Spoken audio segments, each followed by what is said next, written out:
Hey Technostuds! When it comes to cybersecurity controls, there are several different types of controls that we can implement on our networks, in our companies, in our organizations to make sure that we're protecting them from a cybersecurity standpoint. So in this video, let's go over the cybersecurity control types.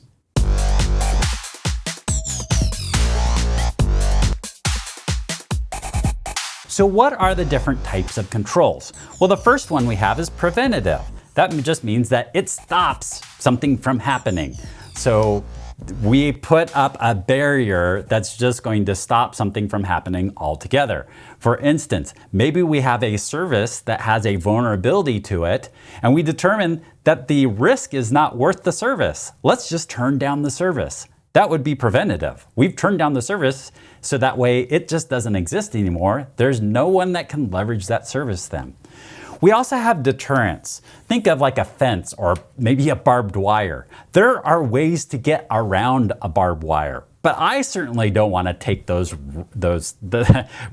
crawl over a barbed wire that's going to get me all scraped up and scratched up. It's not something that I'm going to really do. So it's a deterrent, something that I don't want to do, that's going to deter me from doing something. I could do it, I could figure it out, but I'm not going to because what's the point? So it's just something that puts a barrier up that's higher, that makes it more less appealing to try to get to whatever's on the other side than really what the deterrent has in front of it. So that's a deterrent.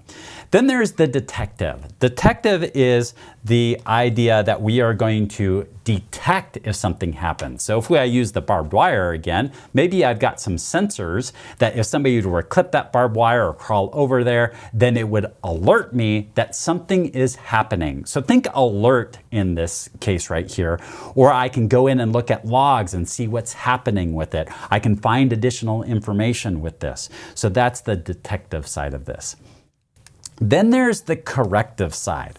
So what happens is when there is a security incident, maybe somebody left the door open. This is going and closing the door, right? So if somebody opened the gate up to a secure area and now it's open, and I discover, oh, we have a exposure here. So now what I'm going to do is I'm going to close that gate. So corrective and recovery can look very similar, right? Because corrective is closing that gate. But what is recovery? Well, now that the gate's closed, I have to discover what happened. Did somebody walk into the gate while it was open? Is there any traces that somebody left when they were behind that gate? So I need to go through this recovery process to fix whatever is that happened. And there's going to be damage. Let's say somebody did walk into the gate and they stole information. What am I going to do now to actually recover from this incident? So corrective is the idea of correcting for the action, but recovery is, okay, we've corrected the problem, now we have to go through the recovery process after we corrected it.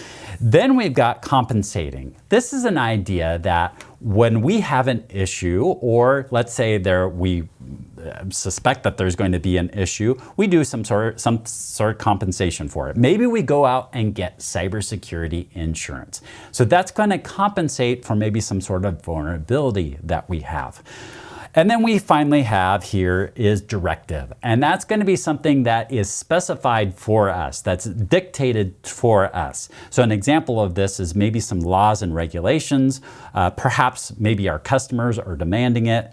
So something that's directing us that says, no, you don't really have a choice, you have to do this. One thing to note is that our controls could actually fall under multiple types at the same time. An example of this is our surveillance cameras. A surveillance camera is a deterrent. And that is that if a criminal knows that there's surveillance cameras and that they can't bypass these surveillance cameras, they may be less likely to break into somewhere. It's also detective, meaning that we could actually see if somebody's breaking in, or after the fact go and review the footage to find out what happened and who was the perpetrator to that. So that is a detective type right there.